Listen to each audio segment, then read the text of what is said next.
Hello friends, जय श्री श्याम बाबा की।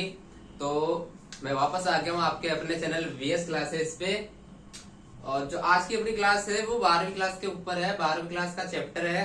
देखो, 12वीं क्लास का हमने एक चैप्टर कंप्लीट कर लिया था, पुष्पी पादपों में जनन या पुष्पी पादपों में जो लैंगिक जनन वाला जो चैप्टर था अपना, वो हमने कंप्लीट कर लिया। अब जो अपनी क्लास है नेक्स्ट, वो है 12वीं क्लास का एक चैप्टर है मानव में जनन। क्या है? मानव जनन नाम का एक चैप्टर है, तीसरा चैप्टर है आई थिंक। तो आज का जो हमारा टॉपिक है या हमारा जो चैप्टर है वो क्या है? मानव में जनन या मानव जनन। ठीक है, ह्यूमन रिप्रोडक्शन आज का हमारा चैप्टर है। आज की हमारी क्लास इसी के ऊपर होने वाली है। इस चैप्टर के अंदर देखो, हमने जो अभी पुष्पीय पादपों में जो जनन पढ़ा था, जो चैप्टर पढ़ा था, इससे पहले वाला जस्ट चैप्टर जो पढ़ा था, उसमें भी हमने दो जनन पढ़े थे। याद होगा आपको कि लैंगिक जनन और अलैंगिक जनन। तो देखो, मानव के अंदर क्या होता है? मानव के अंदर अलैंगिक जनन नहीं होता है, तो संभव नहीं है। वैसे होता है, मानव के अंदर भी अलैंगिक जनन होता है, लेकिन उसकी जो क्या बोलते हैं, सरकार ने उसकी अनुमति नहीं दे रखी है। तो अभी क्या है, अब इसके अंदर हम क्या पढ़ेंगे? इसके अंदर हम पढ़ेंगे जो है वो पढ़ेंगे, इसके अंदर अपना टॉपिक पढ़ेंगे लैंगिक जनन। ठीक है,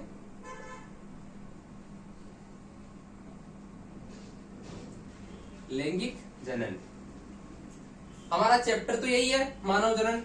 ये तीसरा चैप्टर है आई थिंक, मेरे को लगता है, मैंने देखे नहीं, लेकिन मानव जनन जो है तीसरा चैप्टर है क्लास 12 का। आज अपनी क्लास अपन इसी के ऊपर है। अपन अपनी क्लास में स्टार्ट करते हैं। तो देखो, अब मानव जनन टॉपिक हो गया। अब इसके अंदर क्या है? लैंगिक जनन। तो देखो, लैंगिक जनन को हम दोबारा समझते हैं। लैंगिक जनन के अंदर क्या होता है? देखो क्या होता है, मैंने पहले भी समझाया था लैंगिक जनन होता क्या है।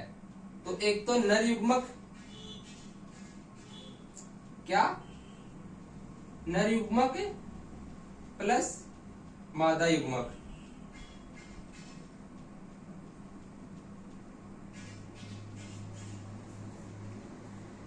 वह जनन जिसमें नर व मादा दोनों की सहमति से क्या है, नई संतान की उत्पत्ति होती है, वही क्या कहलाता है? लैंगिक जनन कहलाता है। यानी लैंगिक जनन के अंदर नर युग्मक भी होगा और मादा युग्मक भी होगी, या मादा युग्मक भी होगा और नर युग्मक भी होगा। ठीक है, तो देखो, इसको हम यही समझते हैं। थोड़ा सा इसको मैं सही से लिख देता हूं और इसी को हम समझते हुए चलेंगे। देखो, मैं लिखता हूं लैंगिक जनन। ठीक है, चैप्टर अपना वही है, मानव में जनन। उसके अंदर हम पढ़ रहे हैं लैंगिक जनन। जो मानव के अंदर कौन सा जनन होता है? तो मानव में लैंगिक जनन पाया जाता है। यानी जो हम इंसान है, हम इंसानों के अंदर लैंगिक जनन पाया जाता है। ठीक है, देखो, अब लैंगिक जनन में क्या होता है आपको पता है? एक तो होता है नर युग्मक। क्या होता है? नर युग्मक होता है। एक होता है मादा युग्मक।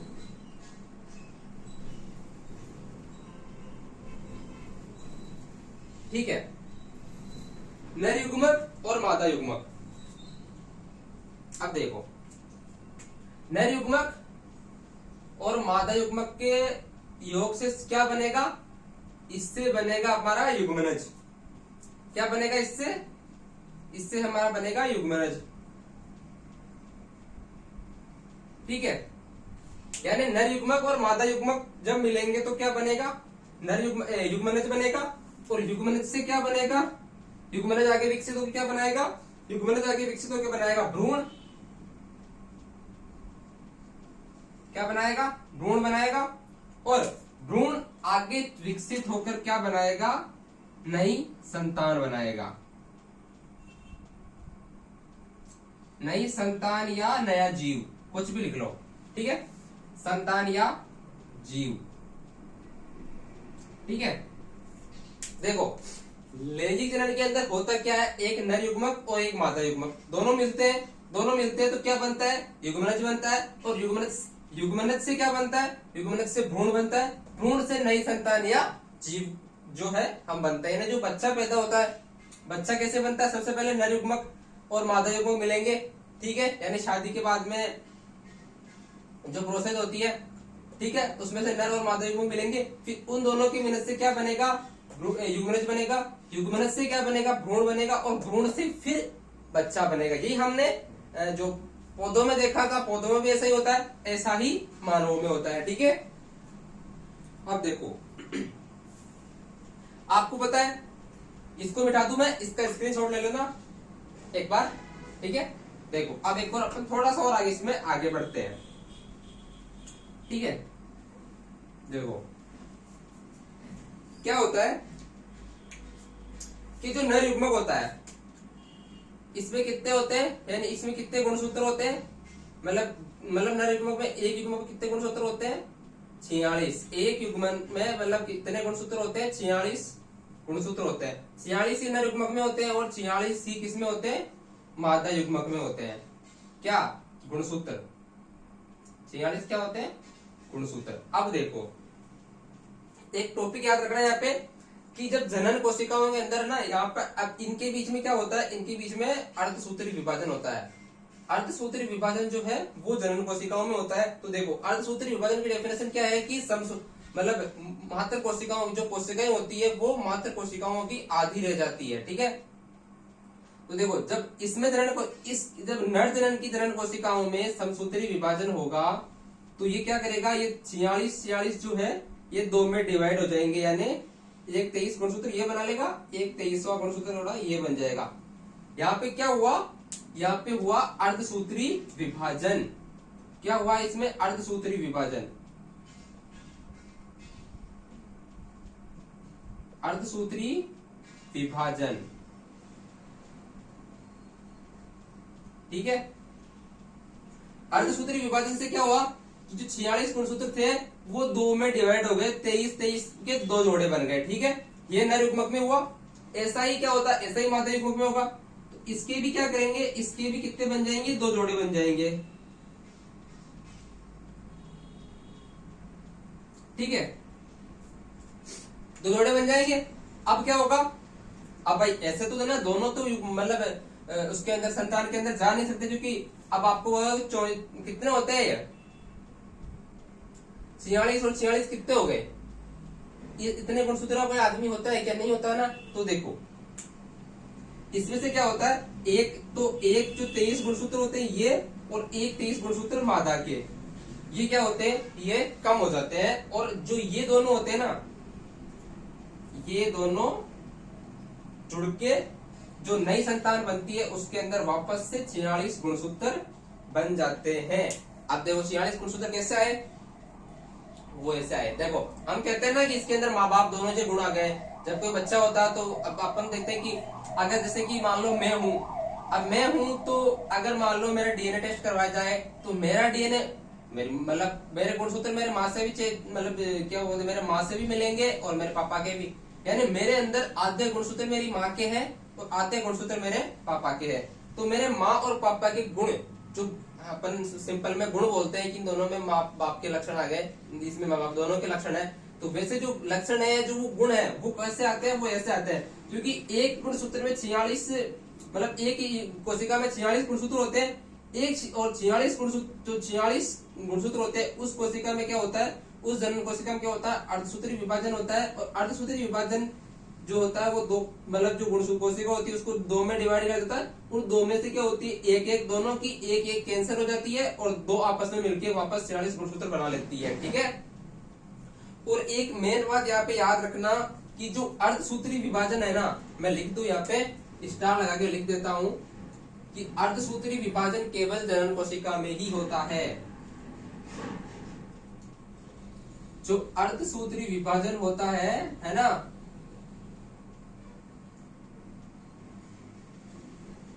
अर्धसूत्री विभाजन वो केवल जनन कोशिकाओं में ही होता है। किसमें होता है, केवल और केवल जनन कोशिकाओं में ही होता है।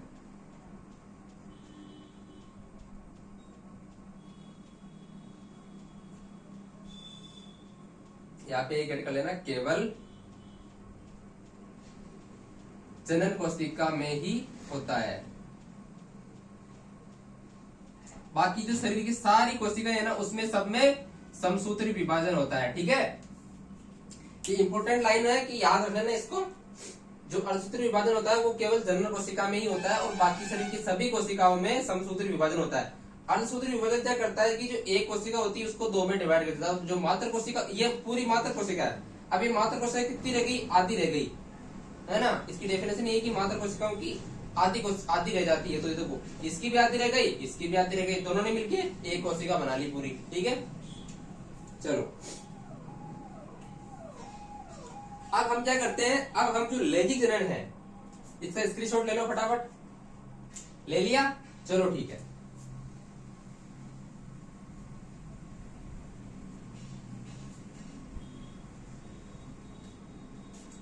अब देखो, अब जो ये लैंगिक जनन है ना, इसको हम क्या करते हैं, इसको हम 3 भागों में डिवाइड करते हैं। कितने भागों में? 3 भागों में। हम इसको 3 भागों में पढ़ेंगे।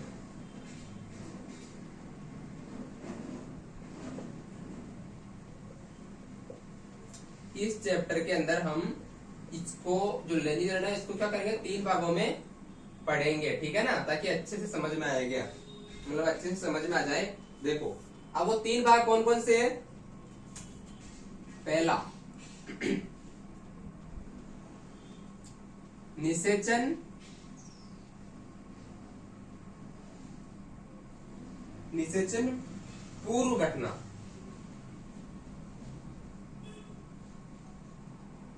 एक तो क्या हो गया, निषेचन पूर्व घटना हो गई। एक दूसरा क्या हो गया, स्वयं निषेचन ही हो गया, जिसे फर्टिलाइजेशन बोलते हैं। ठीक है, और तीसरा कौन सा हो गया, निषेचन के पश्चात घटना, यानी निषेचन के बाद की घटना।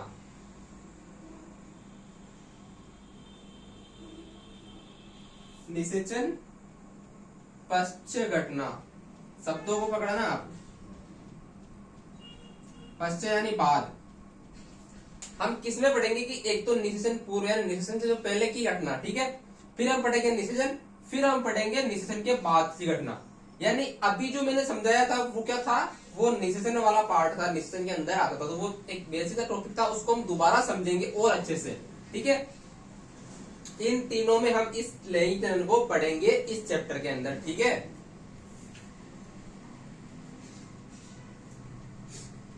अब देखो, मिटा दूं? चलो, अब जो ये निषेचन पूर्व घटना है ये क्या होती है, इसको समझो। देखो, निषेचन जो ये है ना, इसके अंदर भी क्या है, इसके अंदर भी 2 घटनाएं हैं।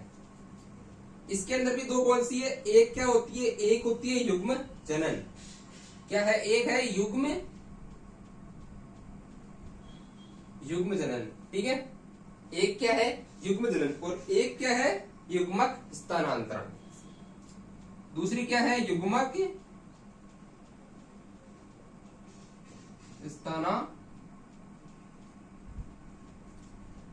स्थानांतरण। ठीक है, देखो, एक युग्मनज, एक युग्मक स्थानांतरण। यानी निषेचन से पूर्व, यानी युग्मनज जो है वो कैसे बनता है, हमने भी बताया ना, युग्मनज नर युग्मक प्लस मादा युग्मक का योग युग्मनज। तो युग्मनज कैसे बनता है वो हम इसके अंदर समझेंगे, और इसके अंदर एक समझेंगे कि जो युग्मक है उसका क्या होता है, स्थानांतरण कैसे होता है। एक सेकंड, सॉरी, यहाँ पे युग्मनज नहीं युग्मक जनन है, थोड़ा सा गलती कर दी थी, मैं यही समझ नहीं आती, युग्मनज तो बाद में बनता है। देखो, क्या है, युग्मक जनन है। ठीक है, क्या है, युग्मक जनन और युग्मक का स्थानांतरण। यानी युग्मक कैसे बनता है, फिर युग्मक का स्थानांतरण कैसे होता है, वो हम इसके अंदर समझेंगे। ठीक है, तो हम अब इसके अंदर हम क्या समझते हैं, सबसे पहले मिटा दूं सबको। देखो,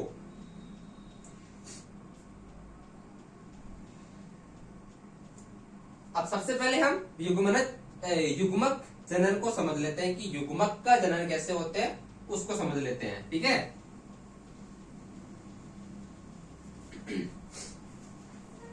देखो, क्या युग्मक जनन,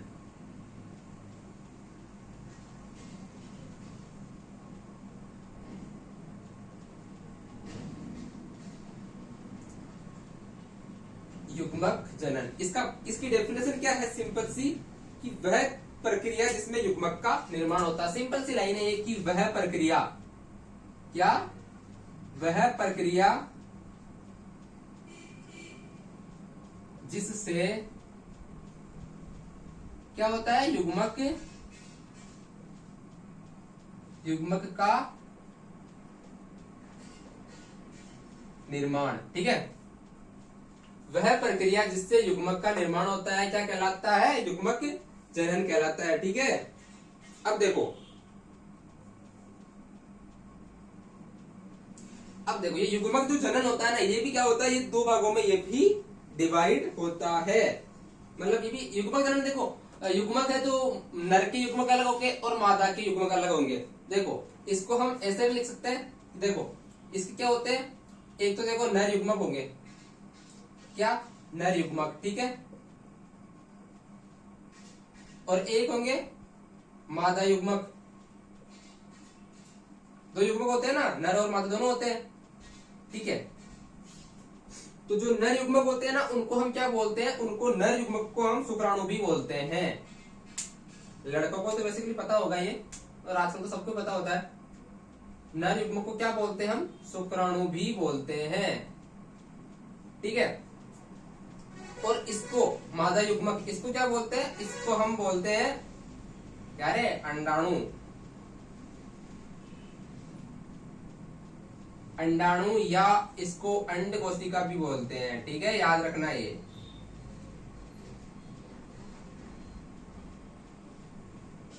अंडाणु या अंड कोशिका भी बोलते हैं। और ये किस में होता है, ये पुरुष में होता है। ठीक है, पुरुष आदमी। ठीक है, और जो ये मादा युग्मक होते हैं वो किस में होते हैं, वो स्त्री में होते हैं, यानी औरत में। ठीक है, नर युग्मक और मादा युग्मक। युग्मक जनन कितने दो प्रकार के होते हैं ना, देखो कौन कौन से, नर युग्मक जिसको हम क्या बोलते हैं, शुक्राणु बोलते हैं। नर युग्मक को हम शुक्राणु भी बोलते हैं, और ये पुरुष के अंदर यानी आदमी के अंदर होता है। ठीक है, मादा युग्मक को हम अंडाणु या अंड कोशिका बोलते हैं। ये स्त्री या औरत के, मतलब स्त्री और औरत एक ही होती है, स्त्री के अंदर पाया जाता है। ठीक है, देखो अब इसके अंदर देखो हमने युग्मक जनन, जो क्या उसकी डेफिनेशन क्या होती है कि वह प्रक्रिया जिसमें युग्मक का निर्माण होता है। अब युग्मक जो जनन होता है वो कितने प्रकार का होता है, मतलब युग्मक जनन दो प्रकार के होते हैं, नर और मादा। अब इसके अंदर हम सबसे पहले क्या पढ़ेंगे, इसके अंदर हम सबसे पहले पढ़ते हैं नर युग्मक। ठीक है, देखो समझना, मतलब वही टॉपिक चल रहा है, नर युग्मक। अब नर युग्मक दो प्रकार का होता है, कौन सा, मतलब देखो युग्मक जनन जो होता है उसके मैं डेफिनेशन पढ़ ली कि वह प्रक्रिया जिसमें युग्मक का निर्माण होता है युग्मक जनन कहलाती है। ठीक है, और अब युग्मक जो होता है वो दो प्रकार का होता है, एक नर युग्मक होता है और एक मादा युग्मक होती है। तो जो नर युग्मक होता है उसको हम शुक्राणु बोलते हैं, और जो मादा युग्मक होता है उसको हम अंडाणु या अंड कोशिका बोलते हैं। तो देखो अब हम इसमें सबसे पहले क्या पढ़ेंगे, इसमें से हम नर युग्मक पढ़ेंगे, यानी युग्मक जनन चल रही है, उसके युग्मक के निर्माण की प्रक्रिया चल रही है। अब उस प्रक्रिया के अंदर जो है कि शुक्राणु कैसे बनता है वो हम पढ़ेंगे। ठीक है, चलो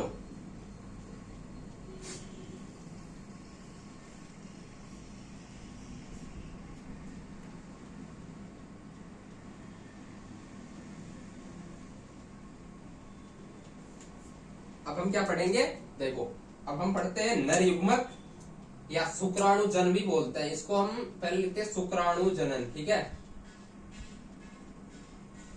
शुक्राणु जनन या नर युग्मक जनन। तो ऐसे शॉर्ट में लिख लेते हैं ना, शुक्राणु जनन सही रहेगा, क्योंकि नर युग्मक जनन थोड़ा लंबा हो जाएगा, बॉडी बड़ा छोटा है। तो क्या लिखते हैं हम, शुक्राणु जनन। दिख तो रहा है ना, शुक्राणु जनन। ठीक है, अब देखो शुक्राणु जनन के अंदर, शुक्राणु जनन क्या होता है, शुक्राणु जनन यानी शुक्राणु के बनने की प्रक्रिया, या नर युग्मक या शुक्राणु का निर्माण क्या होता है, मैं लिख दूं नर युग्मक या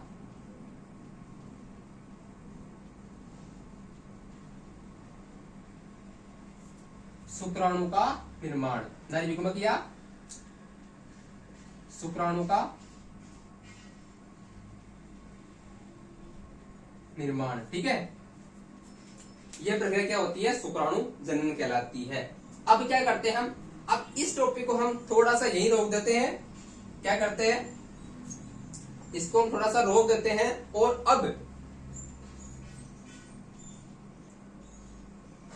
रोक दिया, इसको रोक देते हैं और हम क्या पढ़ते हैं, अब जो है हम क्या पढ़ लेते हैं, अब हम क्या है नर जनन अंग और नर जनन तंत्र थोड़ा पढ़ लेते हैं, जिसके अंदर हमें क्या होगा कि ये सीखने में आसानी होगी। शुक्राणु जनन कैसे बनते हैं, इन सबको हम जो नर जनन अंग होते हैं उनके अंदर हम उसको हम पहले पढ़ लेते हैं। इस पर टॉपिक को हम अब थोड़ा यही स्टॉप कर देते हैं और आगे हम पढ़ लेते हैं नर जनन तंत्र या नर जनन अंग। ठीक है, क्या पढ़ लेते हैं, नर जनन तंत्र,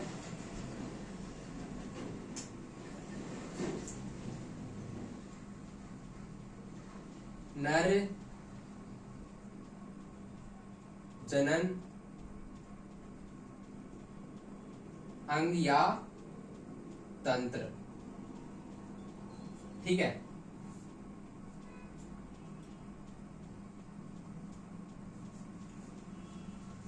अब देखो जो नर जनन तंत्र होता है, नर जनन अंग या तंत्र होता है, वो कितने प्रकार का होता है। अब ये देखो ये भी दो प्रकार का होता है, हम ये पढ़ेंगे लेकिन इसको थोड़ा समझ लेते हैं। देखो नर जनन तंत्र जो है वो कितने प्रकार का होता है, दो प्रकार का होता है, याद रखना। ठीक है, कितने प्रकार का होता है, दो प्रकार का होता है। पहला क्या होता है, प्राथमिक लैंगिक जनन अंग।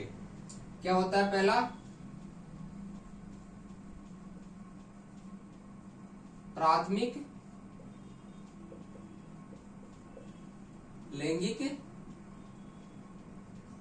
जनन अंग। ठीक है, और दूसरा सहायक। क्या होता है, सहायक या द्वितीय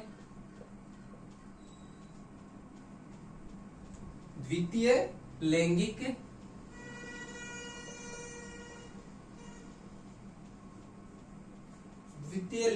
जनन अंग।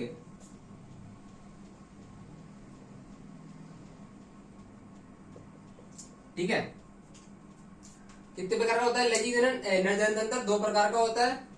कौन कौन सा, प्राथमिक लैंगिक जनन अंग और सहायक या द्वितीय लैंगिक जनन। अब देखो प्राथमिक लैंगिक जनन का जो उदाहरण है वो क्या है, वृषण। क्या, वृषण।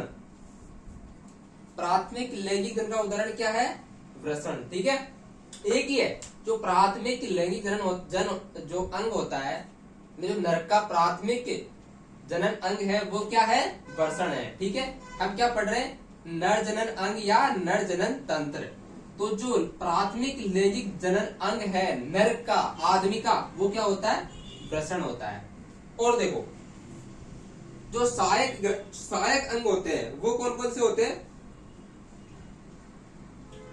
आप इसमें एक लफड़ा एक और है।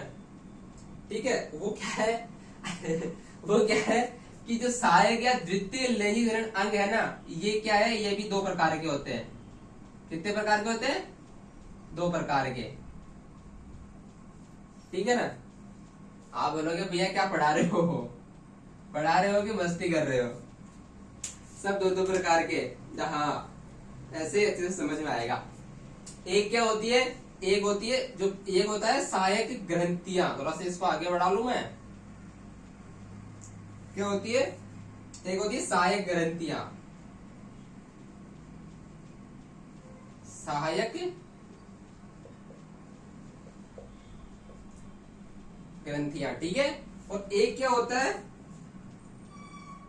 एक होता है सहायक नलिकाएं।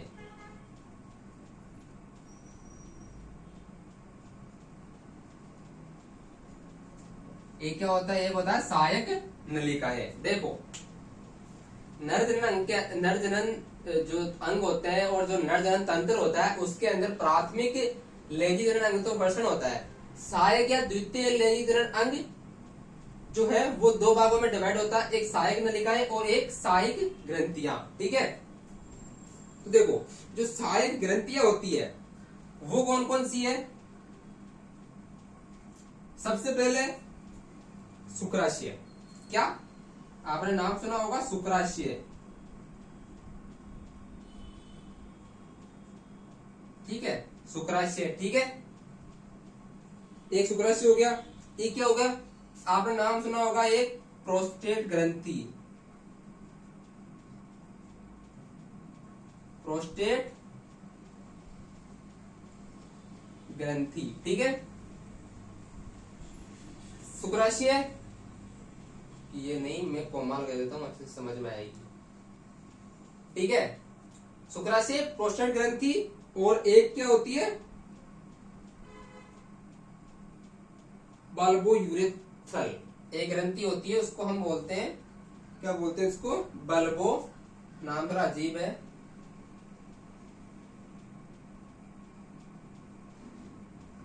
Bulbo urethral, urethral, bulbo urethral एक ग्रंथि होती है, और एक आखिरी होती है, उन्हें हम काउपर की ग्रंथियां कहते हैं, काउपर ग्रंथि या ग्रंथियां, ठीक है।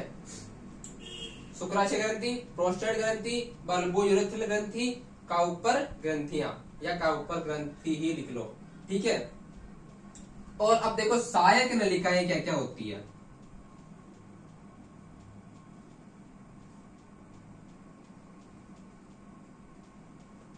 सहायक नलिकाएं कौन कौन सी होती है। सहायक नलिका में सबसे पहले आती है रीट टेस्टिस, रीट टेस्टिस, क्या आती है, रीट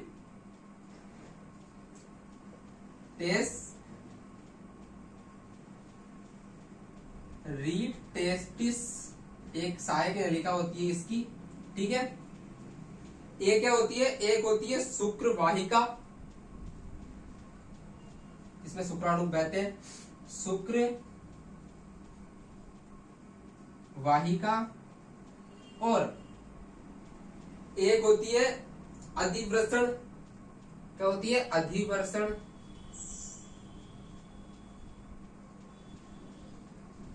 अधिवर्षण, और एक क्या होता है, एक होता है, और आखिर होती है शुक्र वाहिनी। शुक्र वाहिका और शुक्र वाहिनी दोनों अलग अलग है, वो अभी हम समझेंगे। शुक्र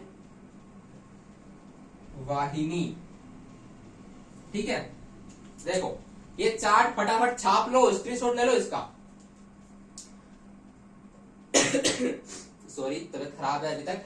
देखो नर जनन अंग तंत्र के अंदर हमें क्या पढ़ना है, देखो प्राथमिक लैंगिक जनन अंग जो है वो क्या है, वो वृषण होता है, इसके बारे में पढ़ना है।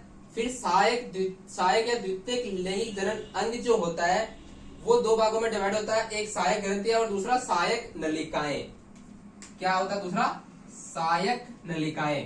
तो इन दोनों के बारे में पढ़ना है। अब सहायक ग्रंथियां कौन कौन सी होती है, शुक्राशय ग्रंथि, प्रोस्टेट ग्रंथि, बल्बो यूरेथ्रल ग्रंथि और काउपर ग्रंथि, ठीक है। और सहायक नलिका होती है वो रीट टेस्टिस, शुक्रवाहिका, अधिवर्षण या शुक्रवाहिनी, ये जो सहायक नलिकाएं होती है, ठीक है। इसका फटाफट स्क्रीनशॉट ले लो, फिर हम आगे चलते हैं और पढ़ते हैं। ले लिया, चलो ठीक है। अब इसके अंदर हम सबसे पहले क्या पढ़ते हैं, इसके अंदर हम सबसे पहले पढ़ते हैं वर्षण, इनको हम बाद में पढ़ेंगे। सबसे पहले क्योंकि प्राथमिक है भाई, पहला है, तो पहला हम पढ़ते हैं वर्षण। स्क्रीनशॉट ले लिया, चलो।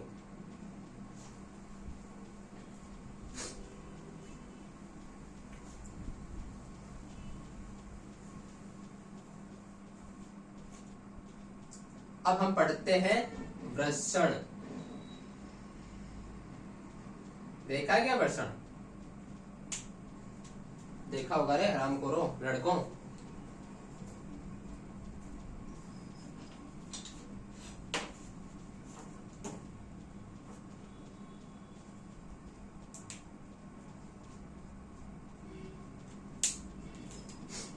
ठीक है, क्या पढ़ते हैं हम पढ़ते हैं वर्षण। अब देखो वर्षण क्या कहता है, देखो वर्षण कुछ थोड़ा क्या बोलते हैं, छोटे छोटे नोट्स लिख लेते हैं। एक तो क्या होता है, ये प्रत्येक मनुष्य में एक जोड़ी पाए जाते हैं। प्रत्येक मनुष्य में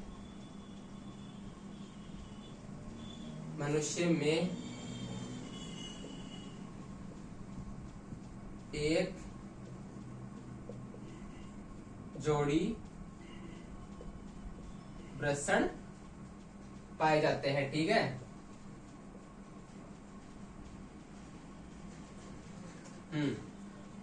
ठीक है भैया, अब देखो और एक लाइन इसके बारे में ये है कि ये क्या होता है, ये जो है क्या करता है, वृषण जो है वो वृषण कोश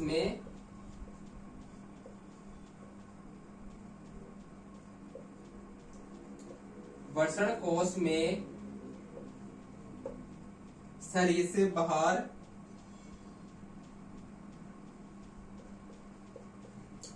वृषण कोश में शरीर से बाहर स्थित होता है।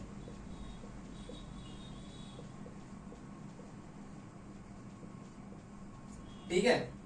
क्या होता है, वृषण कोश जो है, वृषण कोश क्या करता है, मतलब वृषण जो है ये इसके लिए है, मैं लिख नहीं पर ये इसके लिए ही है। ठीक है ना, यानी वृषण कोश में शरीर से बाहर स्थित होता है। अब कई बार एक फेमस सवाल होता है, कई बार एक क्या बोलते हैं कि एक फेमस सवाल है जो पूछ लेते हैं।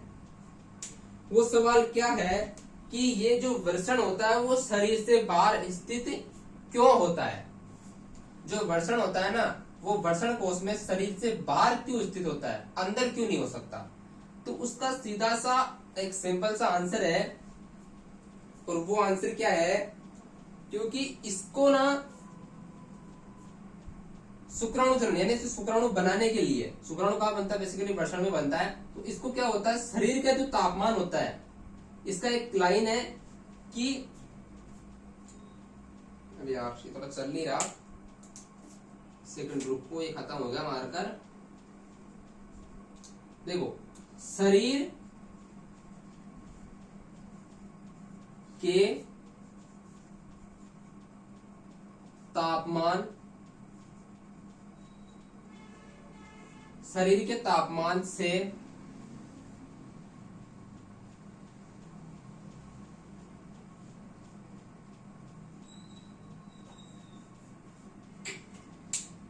तो पेट आ गया यार। तो शरीर के तापमान से 2 से 3 डिग्री सेल्सियस तापमान,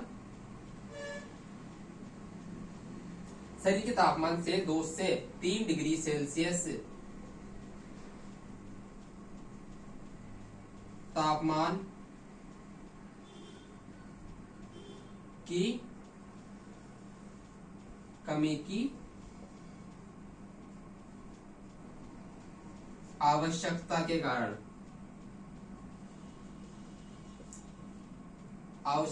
कारण, यानी इसमें से एक सवाल पूछ लेते हैं कभी कभी कि जो वृषण होता है वो शरीर से बाहर स्थित क्यों होता है। तो उसका आंसर ये है कि जो शरीर का तापमान होता है ना उससे 2 से 3 डिग्री सेल्सियस तापमान की कमी की आवश्यकता होती है वृषण को शुक्राणु बनाने के लिए। तो इस कारण से वो शरीर से बाहर स्थित होता है। ठीक है, इसलिए मैंने क्वेश्चन का आंसर है, उससे नहीं है, ये अपने इसमें नहीं है, ये इसका नहीं है, तो एक इसमें से एक क्वेश्चन बनता है, उसका आंसर है। ठीक है, तो ये लिख लेना, नोट लगा के लिख लेना, क्योंकि पूछ सकते हैं कभी कभी। ठीक है,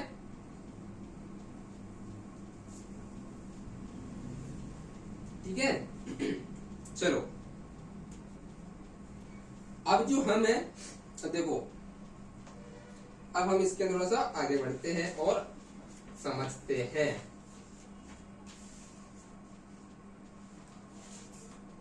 ये दोनों नोट कर लिया, ठीक है। अब मैं एक स्ट्रक्चर बनाता हूं, किसकी, वृषण की स्ट्रक्चर।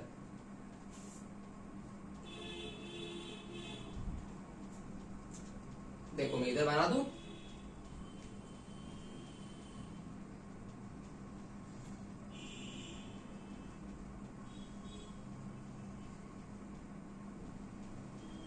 ये एक मैंने थोड़ा सा बड़ा बनाऊंगा यार, छोटा बन गया, बिल्कुल अच्छा बन गया, इसमें समझ में नहीं आएगा अभी कौन क्या है कहाँ क्या है।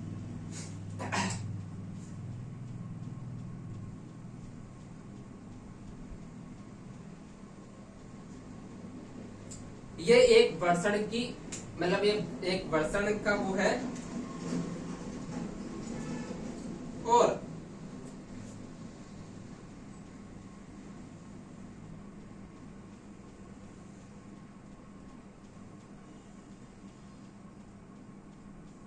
ये क्या बोलते हैं, इनको हम बोलते हैं, इसको हम वर्षणीय पिंडक बोलते हैं।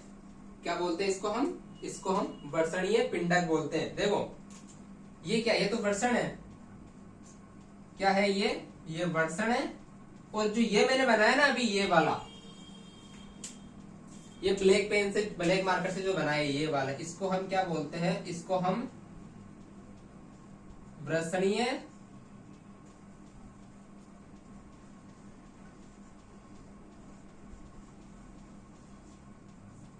वर्षणीय पिंडक बोलते हैं।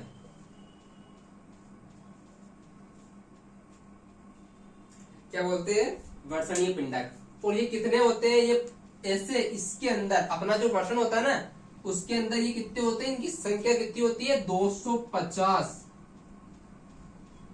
कितनी संख्या होती है, याद रखना। ये वर्षण के अंदर वर्षणीय पिंडक कितने होते हैं, ये होते हैं 250। अब आप जब मान लो 12वीं के बाद में आप कोई एग्जाम दोगे ना, कंपटीशन एग्जाम, जैसे नर्सिंग का हो गया, नीट हो गया, अगर वो दोगे ना, तो उसके अंदर पूछ लेते हैं कि जो वर्षण होता है उसके अंदर वर्षणीय पिंडक कितने होते हैं, संख्या कितनी होती है, 250 होती है। मैंने जो 3 बनाए हैं, ऐसे इसके अंदर कितने होते हैं, 250। ठीक है। अब देखो, अब गर्मी बहुत पड़ रही है यार।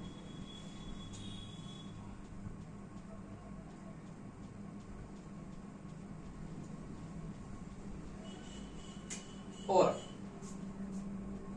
तो ये बना दी मैंने, इससे बनाऊं। देखो ऐसे करके, ऐसे बड़ी कुंडलिनी प्रकार की ना, एक इसमें 3 नलिकाएं पाई जाती है। ये मैंने एक बनाई समझाने के लिए, इसके अंदर ऐसी कितनी पाई जाती है, 3 पाई जाती है। और इसको हम क्या बोलते हैं, इसको हम शुक्र जनक नलिका बोलते हैं। याद रखना भाई, क्या बोलते हैं इसको हम बोलते हैं, तू चलेगा नहीं मजे का टाइप, क्या बोलते हैं इसको, शुक्र जनक नलिका। ठीक है। ये प्रत्येक में कितनी होती है, 1 से 3 होती है। ये कितनी होती है, 1 से 3 पाई जाती है। किसके अंदर, वर्षणीय पिंडक के अंदर। ठीक है ना। वर्षणीय पिंडक के अंदर प्रत्येक में 1 से 3 शुक्रजनक नलिकाएं पाई जाती है। ठीक है, याद रहेगा। ये वर्षणीय पिंडक है ब्लैक वाला, इसके अंदर ये जो नली है ना, ये कितनी पाई जाती है, 3 पाई जाती है, 3। इसको क्या बोलते हैं, इसको शुक्रजनक नलिका बोलते हैं। और ये कितनी पाई जाती है, 3 पाई जाती है। ठीक है, 1 से 3 पाई जाती है।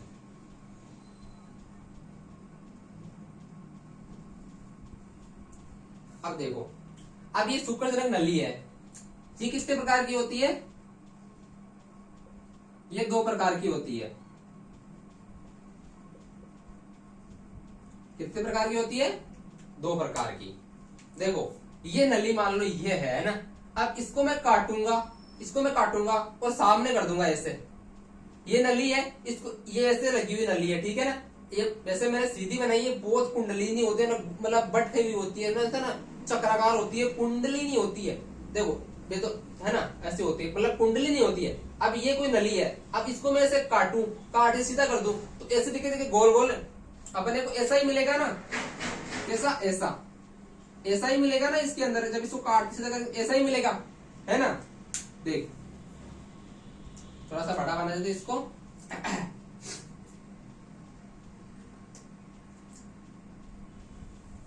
ऐसा ही मिलेगा। अब देखो इसके अंदर, देखो इसके अंदर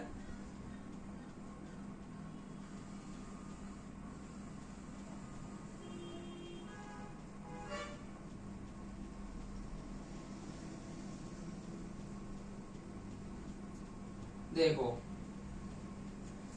अब इसके अंदर ये दो प्रकार की होती है। दो प्रकार की कैसे? देखो दो प्रकार से देता आपको। एक मैंने इसको दर्शाया है किससे? एक्स से, ठीक है ना। और एक दर्शाया किससे? ओ से। एक मैंने इसको एक्स से दर्शाया और एक दर्शाया ओ से। दिख रहा होगा आपको एक्स और ओ का कॉम्बिनेशन। देखो ये क्या होती है? दो प्रकार की होती है। शुक्र वाहक जो शुक्र जनक नलिका होती है वो प्रत्येक में 1 से 3 तो होती है। अब ये 1 से 3 भी होती है और कितनी होती है? मतलब 1 से 3 तो जो है ना, ये तो क्या है? इसकी संख्या है। ये इसकी संख्या कितनी पाई जाती है? तो 1 से 3 पाई जाती है। और ये कितने प्रकार की होती है? 2 प्रकार की। अब 2 प्रकार की कौन कौन सी होती है?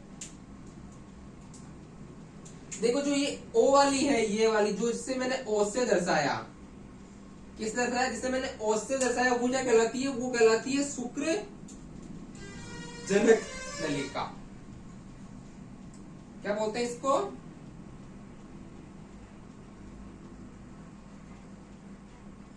शुक्र जनक नलिका, ठीक है। और एक देखो ये एक्स से जिसको दर्शा रखा है इसे बोलते हैं हम सर्टोली कोशिका। नाम सुना होगा, पढ़ा दिया चैप्टर तो सुना होगा। सर्टोली कोशिका या फिर इसको बोलते हैं सर्टोली सेल्स इंग्लिश में, ठीक है। एक जो ये होती है ना, ये गोल गोल जिसको मैंने ओ से दर्शाया वो शुक्र जनक नलिका कहलाती है। और जो एक्स प्रकार की होती है वो क्या कहलाती है? वो सर्टोली कोशिका कहलाती है।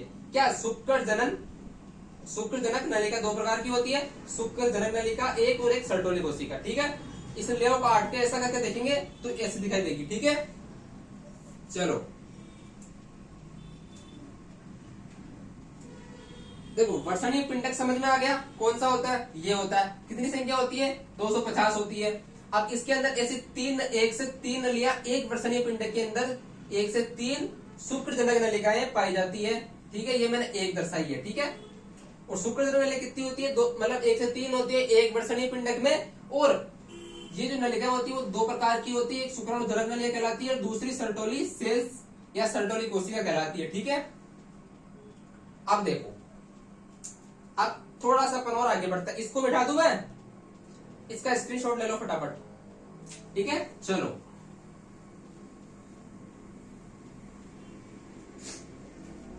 अब देखो एक नली तो ये हो गई। अब एक नली मैंने मान लो यहां बना दी, चलो भाई ये और ये एक नली ये है, ठीक है। एक नली यहां पे मैंने बना दी, एक नली ये है, ये 3 नलियां हो गई।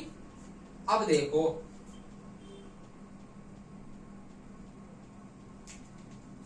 अब जो ये देखो इसके अब इन दोनों के बीच में ये रिक्त स्थान है।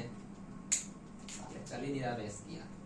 देखो एक रिक्त स्थान पे देखो यहां से यहां तक, और इसमें यहां से यहां तक ये क्या है? ये खाली जगह है। अब इस खाली जगह पे भी कुछ ना कुछ तो होगा भाई। ऐसा तो नहीं है कि बिल्कुल खाली ट्यूब की जगह होगी, मास है तो ऐसा नहीं थोड़ी है कि हाँ या ये खाली है। देखो ये दोनों ऐसे दोनों नलियां हैं, अब इन दोनों के बीच में कुछ नहीं है, ऐसा थोड़ी होगी। इसके अंदर कुछ ना कुछ होगी।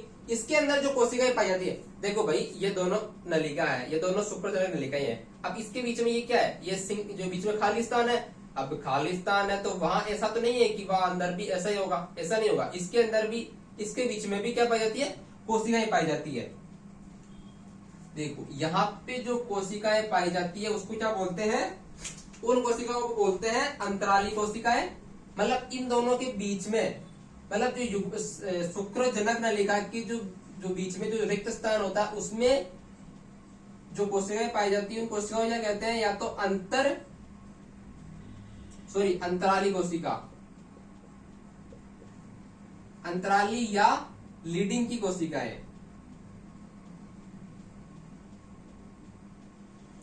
क्या? लीडिंग कोशिकाएं।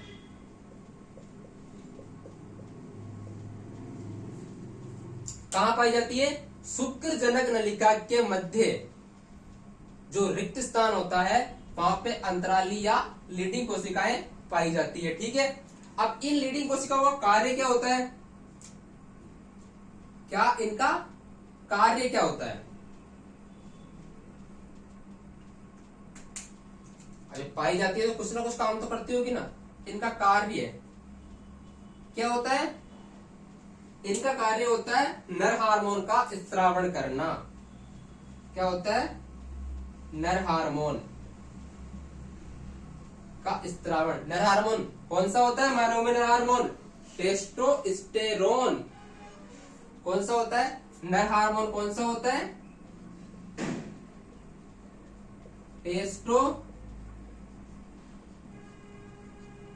टेस्टोस्टेरोन और अन्य एंड्रोजन हार्मोन।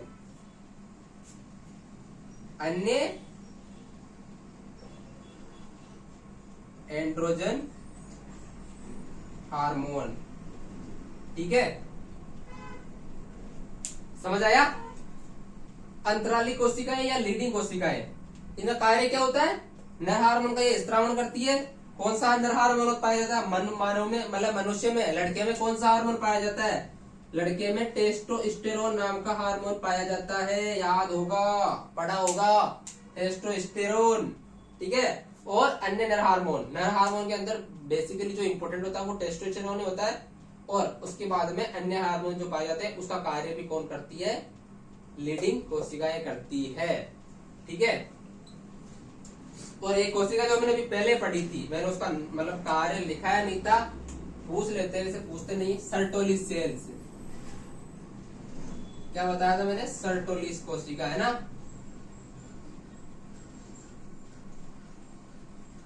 सर्टोली कोशिका का कार्य क्या होता है? शुक्राणुओं को पोषण प्रदान करती है ये।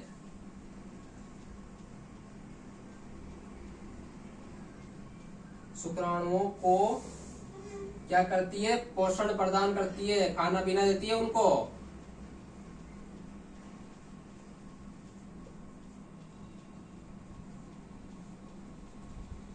ठीक है, ये नोट कर लेना कहीं, मतलब ऐसे तो नहीं पूछते, लेकिन हाँ एक नंबर में पूछ लेते हैं कि सर्टोली कोशिकाएं क्या काम करती है। तो सर्टोली कोशिकाएं जो है वो शुक्राणुओं को पोषण प्रदान करने का कार्य करती है। ठीक है, चलो जी, हो गया, आगे बढ़े। अब हम पढ़ते हैं क्या? सहायक नलिकाएं। ये क्या पढ़ा था हमने? ये वर्षण पढ़ा था। अब वर्षण के बाद में क्या था? सहायक नलिकाएं। द्वितीय में, किसमें? द्वितीय में सहायक या द्वितीयक लैंगिक जनन अंग, वो भी दो प्रकार में डिवाइड था, एक सहायक नलिकाएं और एक सहायक ग्रंथियां। तो हम उसमें क्या पढ़ रहे हैं पहले? अब उसमें पढ़ते हैं हम सहायक नलिकाएं। ठीक है, क्या पढ़ रहे हैं? सहायक नलिकाएं।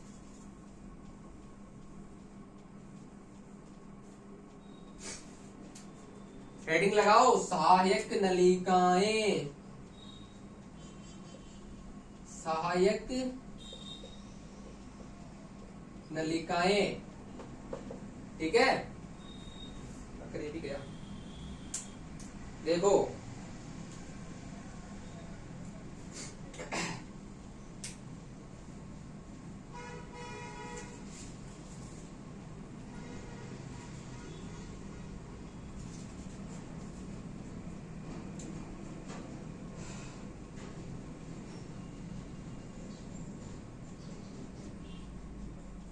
ठीक है, साइड लेकर लगा दी, मिटा दूं?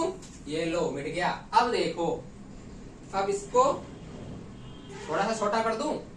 मैं क्या करता हूँ, थोड़ा सा इसको और इसको मिटा देता हूँ ताकि अपन समझ। इसको भी मिटा देता हूँ, ठीक है ना। यही रखते हैं वर्षण के अंदर, अपन इतना ही रखते हैं। ये लो, ये वर्षण है। अब ये अपनी शुक्रवाही, शुक्र जनन नलिका, ये वैसे कुंडली तो होती है, लेकिन इसको हम ऐसे बना लेते हैं सीधी। ठीक है, अब ये शुक्र जो नलिका होती है, ये क्या करती है? मैं मुंह पे ले जाता हूं इसको।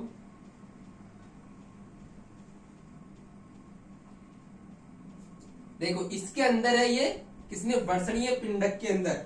ठीक है ना, वर्षणीय पिंडक के अंदर है, तब तक तो शुक्र जनन नलिका है। अब ये यहां से क्या करती है? यहां से ये बाहर निकलती, क्या करती है? यहां से ये बाहर निकलती है। तो ये क्या कहलाता है?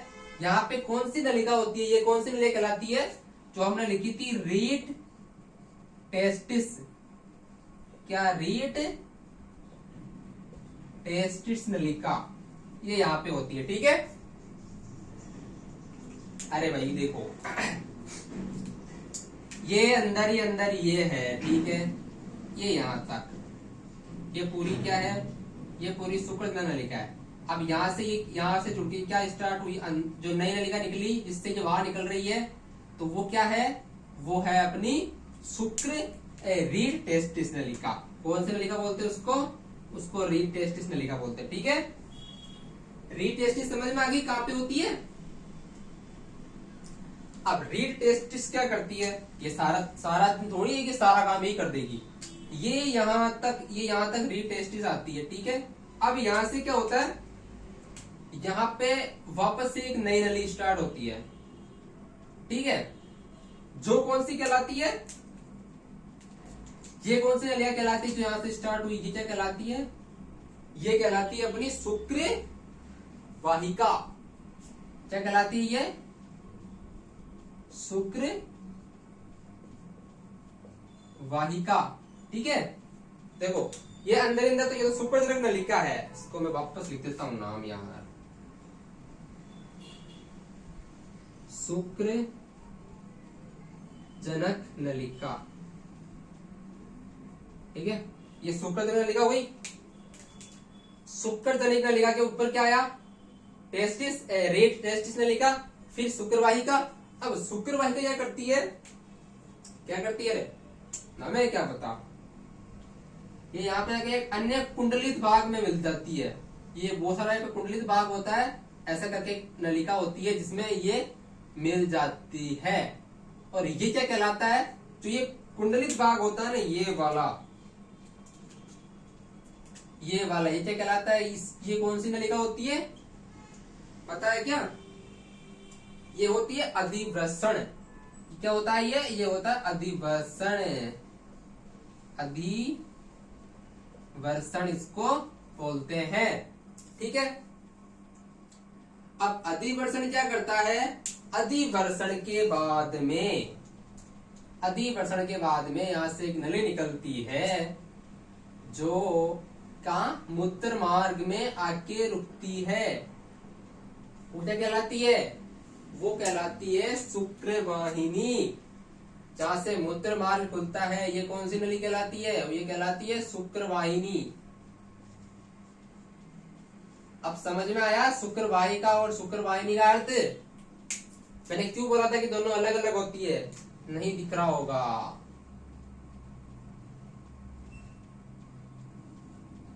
शुक्रवाहिनी,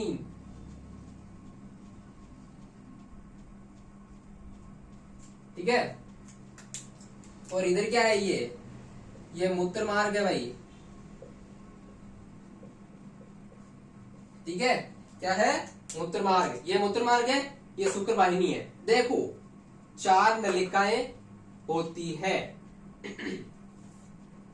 वर्षण से शुक्राणु बना शुक्रजनक नलिका में, यहां से गया वो रीटेस्टिस में, रीटेस्टिस से पहुंचेगा शुक्रवाहिका में, फिर पहुंचेगा अधिवर्षण में, फिर अधिवर्षण से पहुंचेगा वो शुक्रवाहिनी में, शुक्रवाहिनी से फिर मूत्रमार्ग के द्वारा बाहर निकलता है। ठीक है, समझ में आया।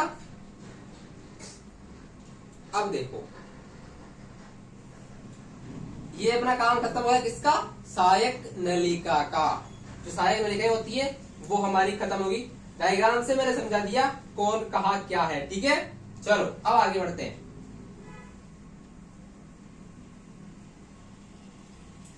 अब आती है अपनी सहायक ग्रंथियां। इसको समझाने का लायक कुछ नहीं है, मैं आप लिख लो, देखो मैं लिखा रहा हूं। क्या आती है, सहायक ग्रंथियां, सहायक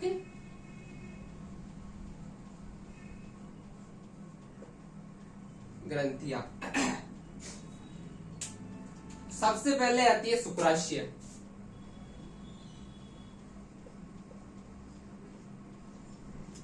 ठीक है, अब शुक्राशय क्या करता है, इससे क्या होता है, इससे तरल पदार्थ स्रावित होता है। क्या होता है, शुक्राशय से क्या होता है, एक तरल पदार्थ का स्राव होता है। किसका? तरल पदार्थ का ये स्राव होता है। तरल पदार्थ का स्राव होता है जो वीर्य का यानी स्पर्म, वीर्य का अधिकांश, वीर्य का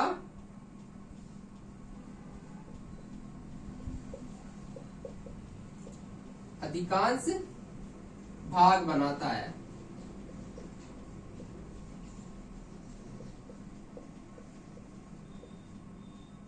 ठीक है। शुक्राशय से क्या होता है? एक तरल पदार्थ का स्राव होता है जो वीर्य का अधिकांश भाग बनाता है। और इस तरल पदार्थ में ये जो तरल पदार्थ होता है ना, ये इसमें क्या पाए जाते हैं? इसमें देखो, इसमें एक तो फ्रुक्टोज पाया जाता है,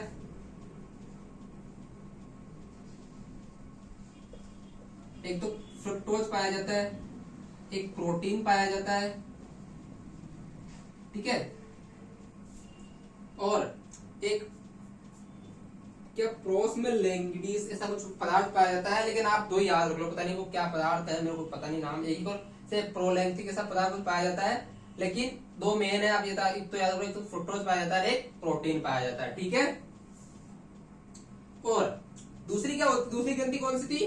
दूसरी ग्रंथि थी क्या बोलते हैं? प्रोस्टेट ग्रंथि।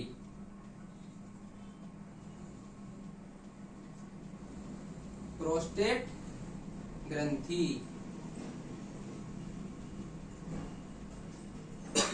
अब इस ग्रंथि से भी क्या होता है? दूध या क्षारीय पदार्थ स्रावित होता है। क्या होता है? दूध या क्षारीय पदार्थ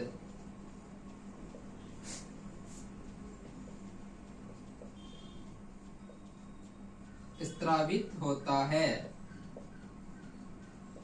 ठीक है। क्या होता है? एक प्रोस्टेट ग्रंथि से क्या होता है? एक दूध या क्षारीय पदार्थ स्रावित होता है, जो क्या करता है?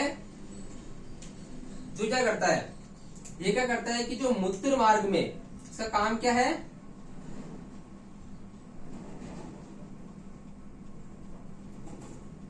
इसका कार्य क्या है? तो भाई अगर ये ग्रंथि दूध या क्षारीय पदार्थ स्रावित कर रही है तो क्यों कर रही है? देखो, ये क्षारीय होता है। ये क्या करता है? जो मूत्र मार्ग में, मूत्र मार्ग की अम्लीयता हो क्या करता है? ये निष्प्रभाव करता है। क्या काम होता है इसका? मूत्र मार्ग की जो अम्लीयता होता है, अम्लीयता को क्या करता है? ये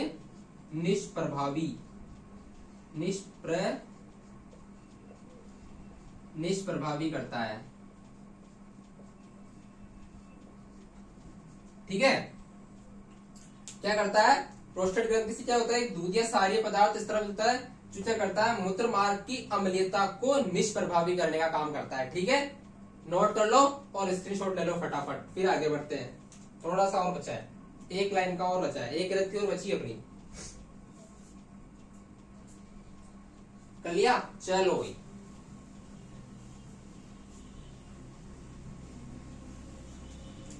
एक अपनी ग्रंथि पढ़ी थी ने, क्या पढ़ी थी?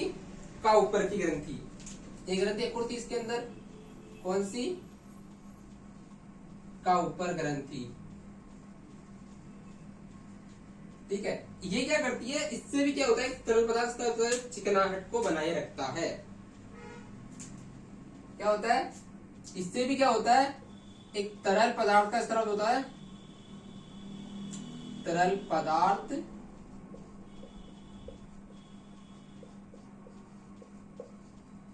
स्रावित होता है, जो क्या करता है? चिकनाहट को बनाए रखता है। चिकनाहट को बनाए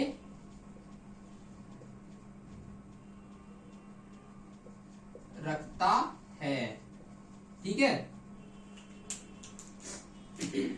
ठीक है दोस्तों, आज का जो अपना चैप्टर था ये भाग फर्स्ट है 12वीं क्लास का, मानवों में जनन का। आज हमने यहाँ तक पढ़ लिया, अब हम इसका नेक्स्ट पार्ट पढ़ेंगे। ठीक है, इसका नेक्स्ट पार्ट बहुत जल्दी आएगा।